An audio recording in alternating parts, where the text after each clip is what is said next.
make sure they look at Josh. He was cornered. Hi, Susan. We haven't seen or heard from you. We hope nothing tragic has happened.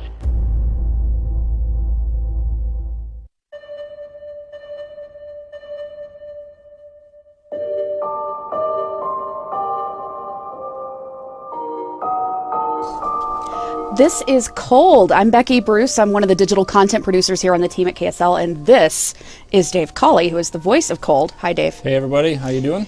A quick note for procedure, since we've done a few of these now, there are some questions we get just about every single time. So if you hear that we're not answering your question, it's not personal. Likely it's because we've actually gotten that question before, and we're actually going to answer you in the comments, just so that we don't have to bore the folks that have been here week after week after week. So with that said, we're now on episode 10, and there is a lot to unpack in this episode. Oh my gosh. Where do we start? It's tough. Yeah, we're talking about Charlie. Mostly up in Washington. You're dealing with Charlie Powell, comments that he made at the YMCA as he started attending kindergarten at Carson Elementary School. And then kind of some of the concerning behaviors that some of the folks who were dealing with him were seeing, and what that tells us about how he was interacting with his dad and potentially his grandpa Steve at home. What were some of your takeaways from the interactions that Charlie had with, for example, the other kids in his kindergarten class? So you start seeing Charlie has almost a fascination with death. He's talking about killing a bear, trying to kill a crow, burying these animals, trying to make things perfect, make them pretty, and his way of doing that is killing or burying them. Not something that I think most 5-6-year-olds are going to be thinking about, talking about. He does make some comments in school about his mom being at camping with crystals, things like that we know he's already told investigators along the way, even as soon after as the day after Susan disappeared. The teacher, Tammy, makes a comment in this episode that really stuck with me, where she said as the year progressed, she felt like he was getting closer and closer to saying something that might have incriminated Josh. Did she explain what she meant by that to you? Yeah, and I think it's just kind of what I was just explaining right there. Charlie is interacting with other kids at school. We know that when he's at home, he's generally with his dad, with his grandpa, with maybe his Aunt Alina, and very few other people. I mean, he's not really spending a lot of time with other friends that are his age, or interacting with anybody outside that immediate circle. So when he starts talking to classmates, obviously people learn who he is. There's a lot of rumor going around, and like a classmate says something about his mom is dead, and Charlie busts in saying, my mom's not dead, she's just hiding because her parents were mean to her, which is something that obviously sounds like it came more from Josh and Steve than maybe from Charlie's own mind. But getting Charlie talking about his mom and talking about the circumstances around that always made Tammy uncomfortable, because she's got a classroom full of other kids who potentially might hear Charlie blurt out something that that could put himself or any of those other kids at risk. Yeah, that's a scary thought. And I also was struck by something else she said, which was she was concerned about the birthday party, but she felt like she couldn't tell the other parents, hey, I've got concerns about the Powell home. Yeah. Why couldn't she say something? So because of some privacy concerns, I think she certainly wanted to. My understanding from talking to her is that and I haven't spoken with the administration of the school. We did actually make a request to talk to another of the teachers, who is Charlie's first grade teacher in the Puyallup School District. Declined to make that teacher available. So unfortunately we're not working with the full set of facts or information. But the reason why she couldn't tell the other parents was largely based on privacy and not wanting to be in a position, I believe, where she could be viewed as making disparaging comments about the parent of a student. Gotcha. Well, we got some interesting comments even before we started the Facebook Live today, with people who weighed in with some very interesting questions. And I wanted to bring this one up for you first, which is, why don't we find West Valley City Police reports investigating the possibility that Susan could still be alive or left on her own? That's a good question. So the question of could Susan have left is certainly one that they did investigate. I don't give it a whole lot of time in the podcast because there's just not a lot there to work with. We know that when Susan disappeared, her purse and keys and wallet were all found inside the home. Steve Powell presented his theory that he believed that she left the country. The West Valley City Police Department actually did check with federal agencies to see, did she have a passport? Was she ever monitored, going through a port of entry or leaving the country through legal means? There was nothing to indicate that. We know that they checked all of her financial records and bank accounts, and that there was no activity on any of those beyond, December 6th when she was last seen. So the idea that she could have left, while we can't say definitively because there is no body, we know that she never accessed the safe deposit box where she had set aside documents and savings bonds that would have been valuable to her if she needed to leave on short notice, that she would have left without her purse, her wallet, her keys, and presumably that would have meant that somebody would have had to have picked her up.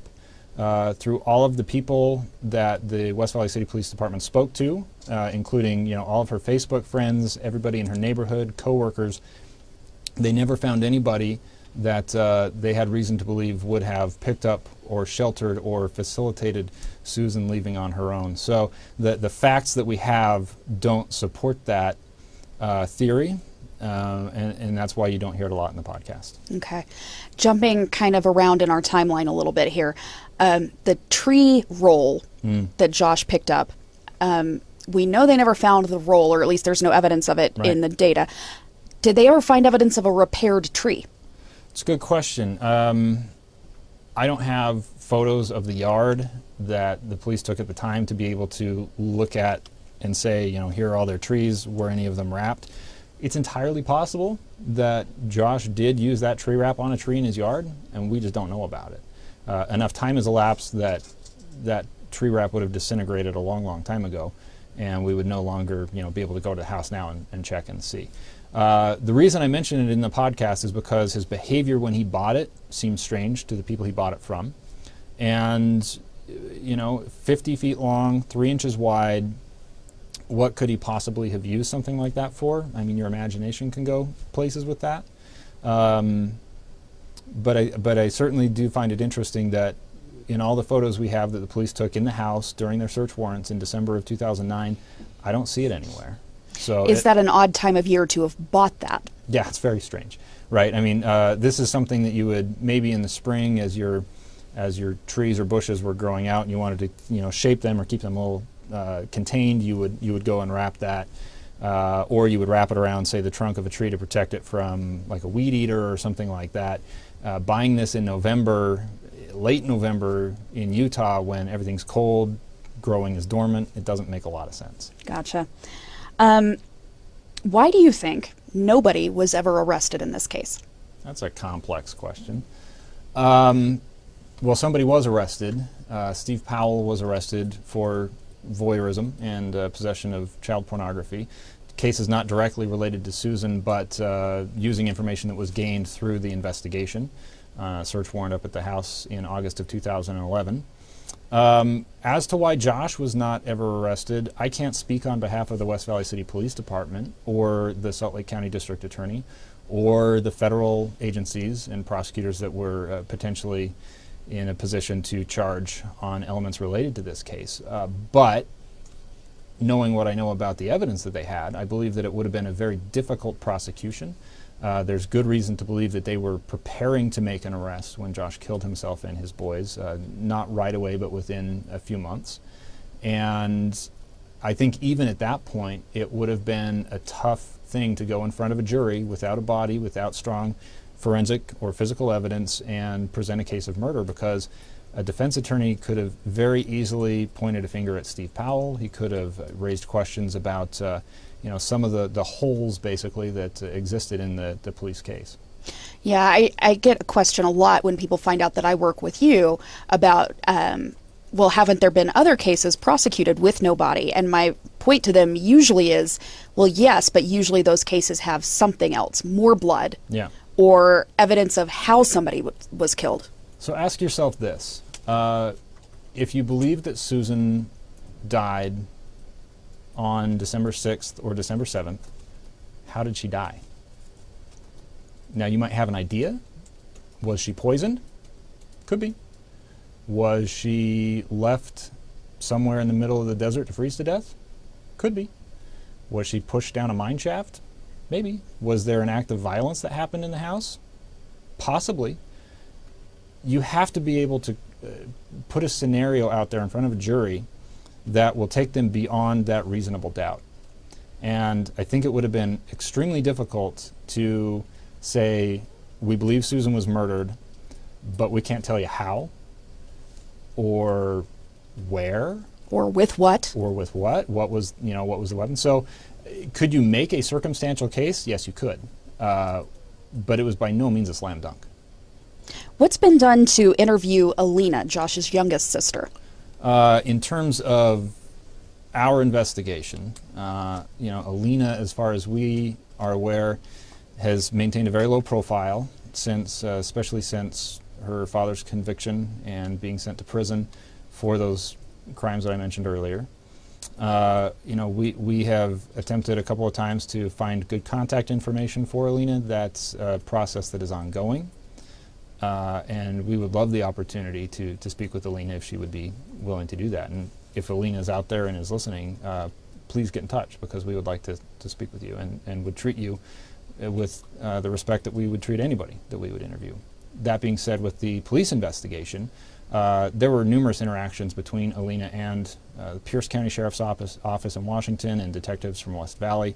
As far as I'm aware, they never actually formally interviewed her. I don't think she was viewed as being somebody who was in a position to know a lot about the case, aside from maybe some of her interactions with Josh and possibly Michael. Josh told the school Susan was not allowed to pick up the boys. Do you think there's a chance that maybe Josh didn't know where Susan was because Michael was the one to move her? It's a little bit of splitting hairs there. So in that theory, if Josh committed the murder and then called upon Michael to move or dispose of the body to give himself a certain degree of plausible deniability, right? To be able to say, I don't know where she's at. Because Josh does say that quite often when he's confronted. I don't know what happened. I don't know where she is, right? He says that to the police. He says that to his own sister Jennifer when she confronts him. It's entirely possible, but that would also be really disingenuous to, claim, oh, her mom's not allowed to, see them or come get them. Even if I don't know where she is, if you know that she is, in fact, not, she hasn't run away, that doesn't make sense. It, to me, seems more likely that that was an effort to publicly portray himself as saying, I don't know where Susan is. Do you think Josh killed the boys because they were maybe getting close to spilling the beans? What's your opinion? And that is a matter of opinion. I'm not inside Josh's head. I don't know what was going through his mind, and I think anybody who takes lives in the manner that he did is not well. And this was a murder-suicide, but it was a suicide. And people who are in their right frame of minds typically will not go to the lengths that Josh did. So I don't know why Josh did what he did. I think it is reasonable to assume that there was some concern that way, that the boys opening up to the Coxes, he fought very long and hard to try to keep the boys away from Susan's parents. But I also think Josh, being something of a narcissist, which is based on a psychological evaluation that he underwent through that custody fight, viewed not having the boys as a loss, and he was not going to lose. So, my personal read of the situation is that it was his way of making sure that he won. Sort of an if I can't have you, nobody can have you kind of thing? Yeah, but not based on a love. Based on, and this is something we see with Susan as well, that this idea that Josh viewed Susan as an asset, his boys are his, and he gets to choose what happens to them. He gets to say where they end up, and of course, that's not the way the courts work. Right. My conversations with a number of the people involved in this case, from law enforcement, family, and whatnot, there's a thought that even if Josh had not been allowed to have the visitation at his house and had been required to continue supervised visitation some other place, that he might have plotted to maybe attack and kill the boys at the Cox house, and maybe he would have killed his in-laws in the process. So we don't know. That's just obviously pure speculation. Sure, and we're also not psychologists in the interest of full disclosure. Right. But I do know that you're going to be talking about this psychologist who examined him a little bit later on. Yeah. So just in the interest of full disclosure, stick with us. We will get there. There's a lot of story that we still have to get to. Yeah. Talk to me about some of the incredible bad luck in this case. It's one thing after another. I mean, from day one, the West Valley City Police Department is dealt with setback after setback. And that's something that came up in my conversation with Detective Ellis Maxwell a lot. That every time they thought they were going to get a break, they would get hyped up and think this is it. Whether it's, we finally got the rental car, going out and doing some of the desert searches and maybe finding things that they thought were relevant. There were a lot of breaks, so to speak, that turned into nothing. Even finding the blood in the house next to the couch on December 8th, and you realize, well, great, we found blood, but how long's it been there? What is this? I mean, it's a small amount of blood. What does this tell us about what actually happened in the house, right? It was very difficult. To me, the biggest stroke of bad luck in the whole case, and we talked about it at the end of episode 5, was that 10 minutes where they had this plan, and it was a great plan to put the tracker on Josh's minivan, to give him the keys to the minivan and let him go out. Presumably he would lead them to wherever Susan was at, or would give them some kind of information they could act upon. And of course, Josh got tired of waiting, and he left the West Valley City Police Department 10 minutes before they came in with the keys. Just awful luck. Is there more bad luck as we go on? Oh, yeah. Okay. Yeah. It's nonstop. Yeah. Yeah. Do you have access to any of the website code that Josh used to create his web pages? He seems arrogant enough that he would have hidden clues in plain sight. So his websites largely are offline. They haven't been maintained for a long time. Right before he died, he transferred ownership of his domains to his brother Michael. His brother Michael subsequently took his own life, and so those domains basically lapsed. And the tool that I have used to go back and review those is called the Wayback Machine. It's by the Internet Archive. It relies on snapshots of websites, so you only get what was archived on a certain date. It usually doesn't include a lot of like the associated files, JPEGs and things of that nature that would be tied to a website, but it does give you a picture. So you can go back and review a lot of those websites, but I find it unlikely to think that Josh would have flaunted factual information in that form. His primary website during this time was the susanpowell.org website, and he and his dad were drafting the articles that went up on there, and a lot of that was aimed at just kind of trolling. Almost like a smear campaign. Yeah, I mean, it was smearing Susan, but it was also really just trying to needle people in the church community here in Utah for a large part. Yeah. Okay, I know you've done a lot of work in this investigation with the oxyacetylene torch. Yeah. Things you wouldn't have thought you'd have done when you were back in journalism school, am I right? Yeah, that was. I don't want to say it was fun, but it was fun. It's okay. It's okay. You can play with power tools. It was actually pretty interesting. Yeah.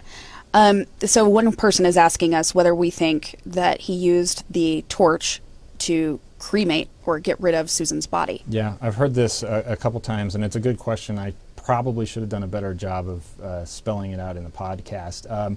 For people who are listening to the podcast who haven't actually seen the story that we did for KSL TV, I actually took an oxyacetylene torch and destroyed a couple of items, a hard drive, a cell phone, that were theorized to be maybe what it was that Josh had used that torch for.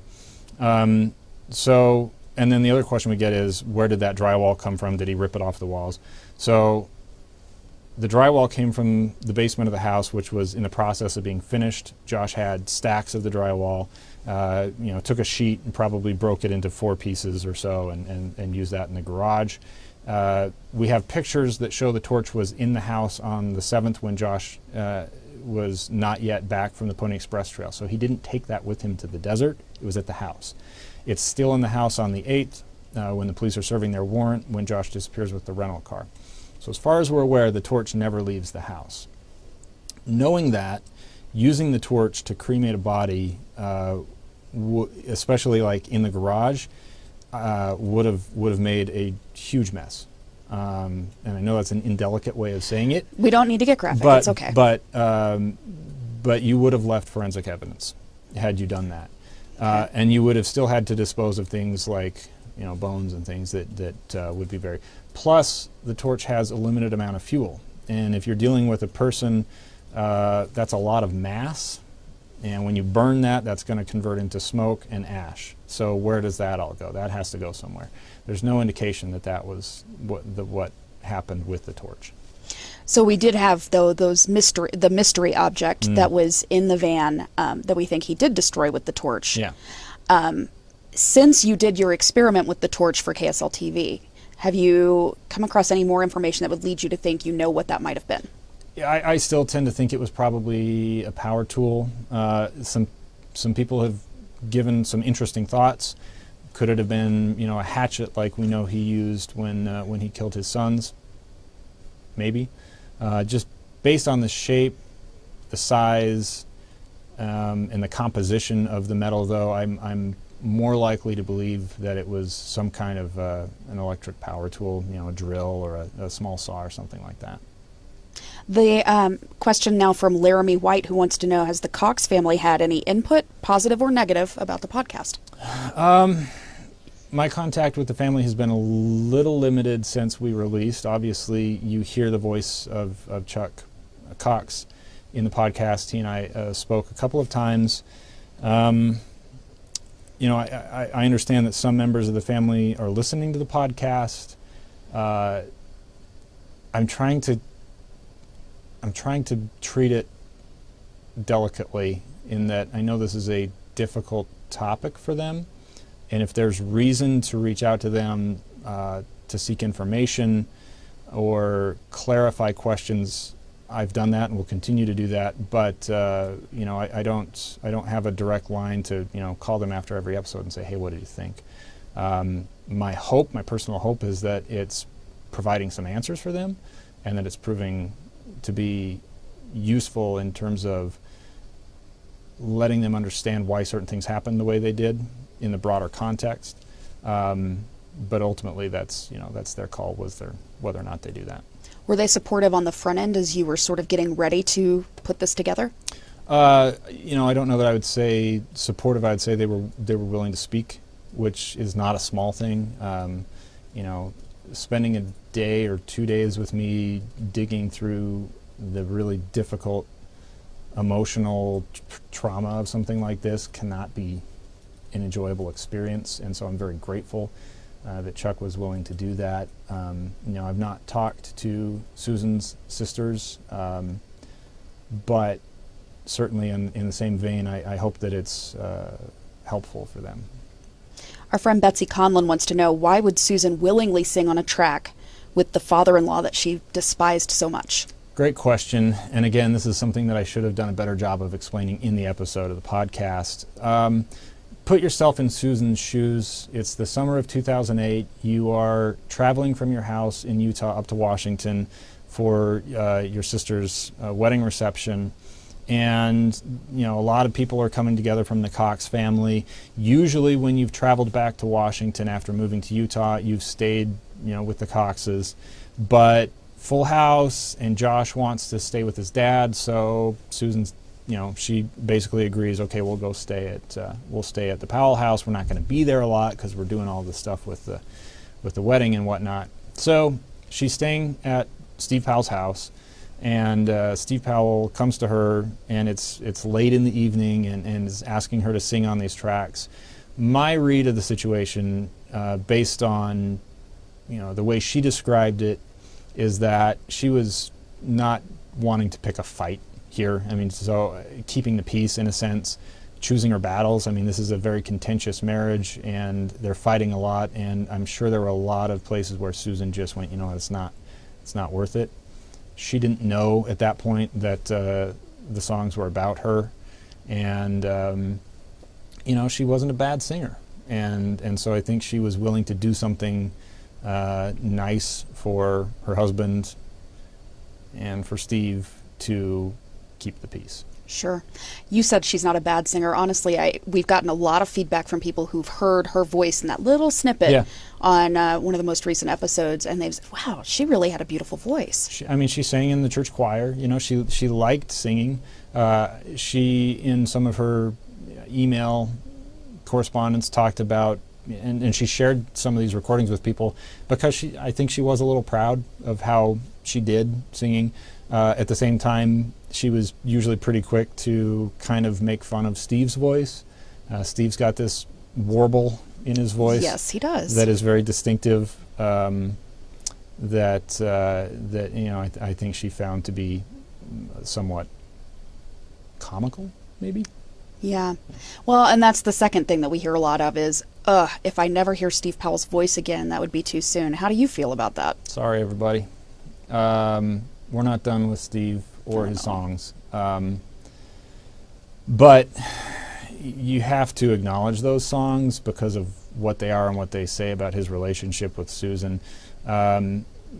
There's been a lot of tape of Steve. I mean, him talking to the FBI, the wire recording with Jennifer when she went up and confronted Josh. We heard how that devolved out on the porch between Steve and Alina and Kirk and Jennifer.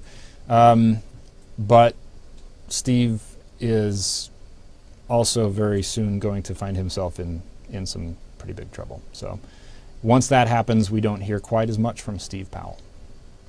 Kind of hard to sing in prison? Yeah, okay. Spoiler alert. Another question actually related to Steve. This is from Vicky Newton. Do you think Steve encouraged Josh to kill his wife or knew what Josh was going to do? No, on both counts. And that's something that I think a lot of people still don't probably agree with me on, right? This idea that Steve had nothing to do with it and probably had no knowledge of it. But the more you read Steve's journals, the more you see the way he reacts after Susan disappears. If he was actively involved, he was a master of deception. His phone records don't support the idea that he was anywhere nearby or could have been, in physical contact with Josh or Susan on the 6th or the 7th of December. Obviously, Josh is living in that house for quite a long time, so it's possible that Steve might have, overheard something during that time, but I've not seen anything to suggest that Steve had an active hand in Susan's disappearance or that he knew much about what had actually happened to her. So comments of his like, gee, I hope they don't look in Rattlesnake Rock or whatever it was from his journal. You feel like those are probably sarcasm.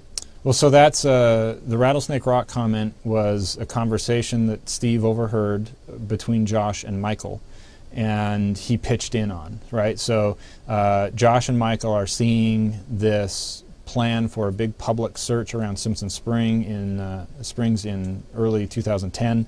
They're making fun of it between themselves, and the way Steve recounts it is that Michael says, search in West Valley, search in Simpson Springs, but don't search at Rattlesnake Rock. And then Steve pitches in with, and I was being sarcastic, and I said this. So what we don't know, because we weren't privy to that conversation, was were Josh and Michael being straight one to each other, and Steve interpreted it as sarcasm between them? It's not clear from the way he wrote it, but that rattlesnake reference actually became a pretty big thing for the police as they were planning areas to go look for Susan. This one's from Renee Layton. How has investigating this case in such detail affected you? I don't have a personal life anymore. You kind of live here. That's a complicated question to answer. Psychologically, there's an impact. I don't know that I have a full grasp on it, really. It's been very gratifying in some ways, being able to answer some of my own questions and hopefully provide people who have long wondered about this case with some answers. And I intend to keep doing that as long as I possibly can. Ultimately, there is that question of where is Susan? I don't have the answer to that. I wish I did. But I strongly believe that providing more information and filling in the gaps of what we do know can hopefully someday help lead to that kind of a conclusion.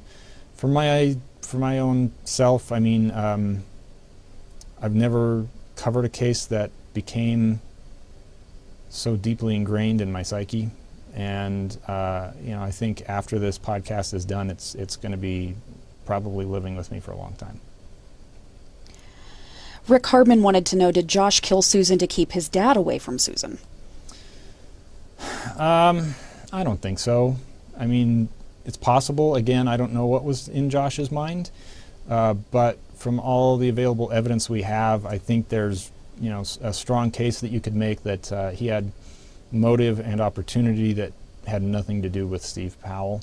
It certainly appears that there was premeditation in terms of setting up the life insurance, setting up the trust, taking trips out to the desert to kind of reconnoiter. We knew that Susan had basically set her mind on a deadline, at which point she was going to divorce if Josh hadn't changed his ways. And so all of those facts, I think, together present a stronger motive for Josh than, I want to keep my dad from having anything to do with Susan, because Josh is constantly choosing his dad over Susan during those years leading up to her disappearance. And we know from earlier on, he really only took Susan's complaint about his dad coming on to her seriously for like a couple of weeks. Yeah, I mean, it wasn't long before Josh decided that it was no big deal. And by the time of Susan's disappearance, he is essentially telling her that it's her fault, that she led Steve on, that she should have thought about how she was provoking him, things of that nature, that just completely baffled Susan. I mean, she was so frustrated that even her own husband didn't seem to have her back. Yeah. Where do we go from here? Where are we headed next week? Can you give me a little hint? Absolutely. So the case really starts getting interesting. We have uncovered some information about Ely. There was a big there was a big police search in Ely, Nevada in August of 2011 that really kind of seemed baffling at the time. You're going to find out a lot more about what was happening behind the scenes in Ely. And of course, then the big search warrant raid at Steve Powell's home in Puyallup as well. And you said we're not done with the music. That actually takes me back to your mental health for a moment. How do you handle so much of Steve in your head?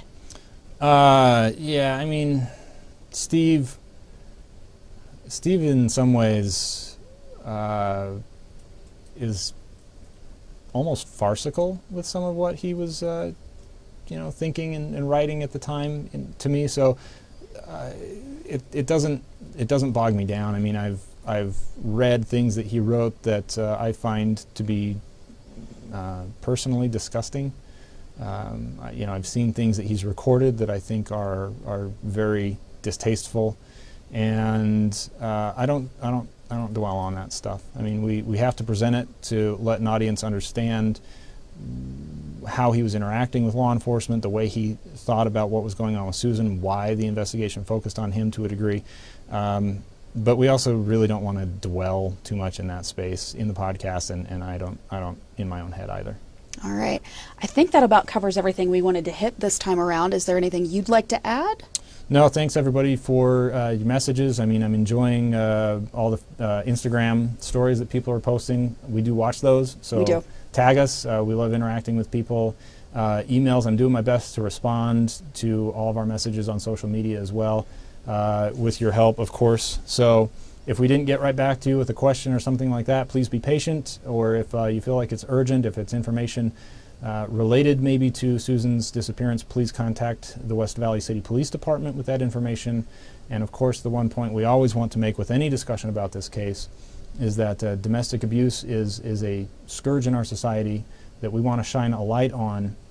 If anything in your own personal life, in the life of a friend or a family member sounds familiar based on what you're hearing in cold, please do not hesitate to reach out for help. There are resources available. The hotline.org for the National Domestic Violence Hotline is a great place to go to get more information, and please stay safe out there. Thanks, everybody.